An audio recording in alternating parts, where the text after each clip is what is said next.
la idea del cierre de fronteras está resonando en varios Estados miembros como solución para intentar impedir el contagio. Sin embargo, desde la Comisión Europea se ha desaconsejado poner en práctica esta medida del cierre de fronteras, al menos por el momento. Pues fíjate tú, 3 semanas más tarde se cierran fronteras. De hecho, mirad cómo ha evolucionado el asunto en Europa, que ya la Organización Mundial de la Salud la considera como el epicentro de la pandemia global. Y de lo que ya no queda ninguna duda es que este asunto nos va a tener enormemente condicionados muchísimo más tiempo de lo que se creía al principio. La vida como concepto social de cómo nos organizamos y relacionamos va a cambiar. Tanto es así que ya hay muchísimos analistas que aseguran que, al igual que pasó con la crisis económica de 2008, el mundo que quede resultante de la pandemia va a ser muy diferente tanto a nivel económico como social como político. Y en el panorama político está sonando ya la pregunta de ¿ha fracasado la Unión Europea?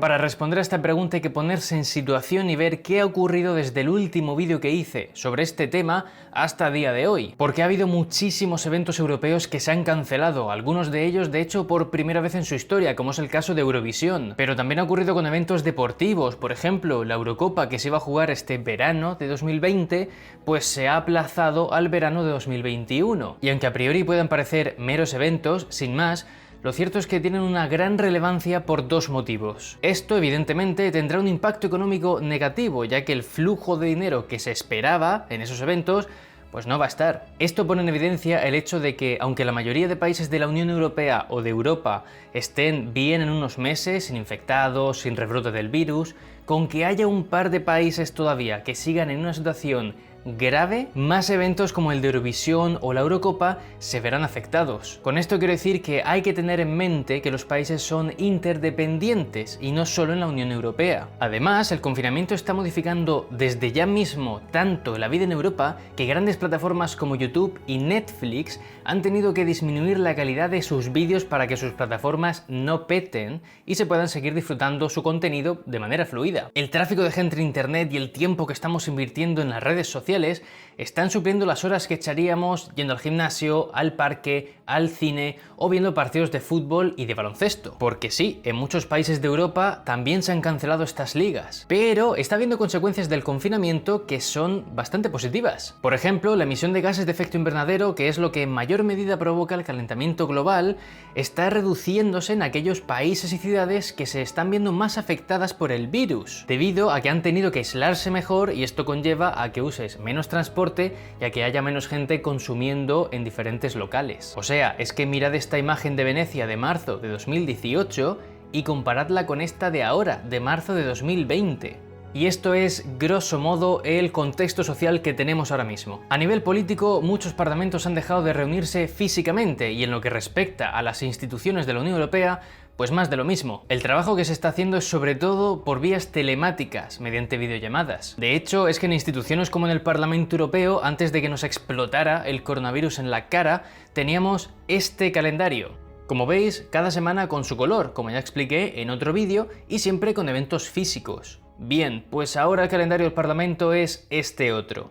Está blanco. Solo están yendo a trabajar altos cargos o personas cuya presencia es muy necesaria, pero el resto de eventos se han cancelado. Y como veis en el calendario, las sesiones plenarias de Estrasburgo por el momento se han cancelado también y van a tener lugar en Bruselas. Aún así, se va a intentar que no sean presenciales, obviamente, y se va a intentar implementar un sistema para que por videollamada pues puedan votar y también debatir. Y esto no debe pasar desapercibido, porque hay temas importantísimos sobre la mesa, como son las negociaciones del Brexit o los presupuestos de la Unión Europea, que se van a tener que ir debatiendo mediante estas vías telemáticas, que no son para nada lo mismo que cuando debates algo de manera presencial, frente a frente, sin cámaras y sin micrófonos. Además, esta pandemia hace que ciertas elecciones no puedan llevarse a cabo. En Francia ya se han tenido que aplazar unas elecciones locales debido a que no se permitía que la gente fuera a votar. Y en España ha ocurrido algo similar con las elecciones tanto de País Vasco como de Galicia, que estaban convocadas para abril. Y finalmente tendrán que esperar a que se acabe este estado de alarma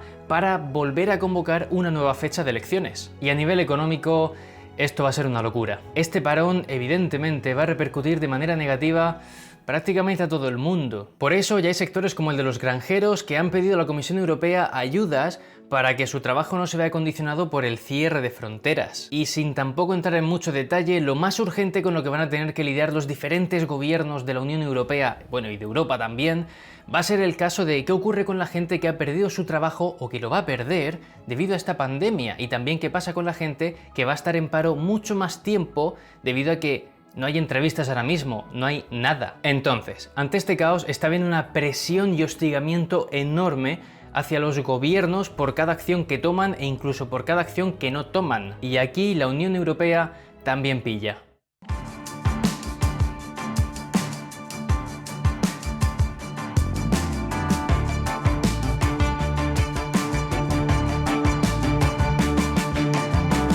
En el primer vídeo que hice sobre este tema ya expliqué qué cosas puede hacer la Unión Europea y cuáles no. Pero vaya, que la Unión Europea no son solo sus instituciones, sino también sus Estados miembros. Ellos son quienes tienen las competencias para decidir si cierran fronteras externas o internas, por ejemplo. Por el momento, en varios países como España, Bélgica, Italia o Francia, las clases en colegios y universidades se han suspendido hasta nuevo aviso. Ya se han comenzado a limitar viajes de un país a otro y también incluso dentro de los propios países. Y también en muchos se ha restringido poder salir a la calle. Eso sí, las medidas que han ido tomando los países se han hecho en fechas muy distintas y las medidas también son ligeramente diferentes. Sin ir más lejos, aquí en Bélgica, aunque las normas para el confinamiento son prácticamente las mismas que en España, aquí todavía se permite que la gente vaya a salir, a correr o a montar en bici. Y no, por si te lo estás preguntando, no. Si el objetivo es reducir las posibilidades de contagio, permitir que la gente siga haciendo deporte al aire libre, no la reduce para nada. En la descripción del vídeo os dejo un enlace con todas las medidas que están llevando a cabo los países de la Unión Europea, para que así, cuando queramos criticar a un gobierno, el que sea, al menos podamos comparar con el resto y así tenemos una visión más completa de qué está haciendo el resto del mundo. Vale, pues en lo que respecta a la Unión Europea, la verdad es que no han parado de trabajar y de sacar medidas estas últimas semanas. Lo más destacado y que para nada puedo obviar es que el 17 de marzo, que por cierto ese día fue mi cumpleaños y la verdad es que lo celebré un poquito así. Pues ese día los líderes de la Unión Europea se reunieron por videoconferencia, evidentemente, y decidieron cerrar las fronteras externas de la Unión Europea por primera vez en su historia. Es decir, la medida consiste en que no se va a dejar entrar a ciudadanos que no sean de la Unión Europea durante los próximos 30 días, que vendría a ser más o menos pasado mediados de abril de 2020. La medida fue propuesta por la Comisión Europea y el objetivo es claro: frenar la propagación del virus y a su vez evitar que también se cierren fronteras a nivel interno, o sea, entre los países de la Unión Europea. Aunque esto, siendo sinceros, parece bastante complicado a día de hoy para muchos países. De hecho es que Italia, que es el país de la Unión Europea que más afectado está de momento, ya ha tenido que cerrar fronteras con varios países de la Unión Europea. Pero este cierre de fronteras también varía según el país. En el caso de Austria, si quieres venir de Italia ahora, te piden un certificado médico, y si eres ciudadano austríaco que quieres volver a Italia, te van a obligar a estar en cuarentena 14 días mínimo. Y esta es más o menos la línea que están siguiendo el resto de países para volver a traer a sus nacionales. Además, ante la falta de material sanitario, la Comisión Europea va a financiar el 90%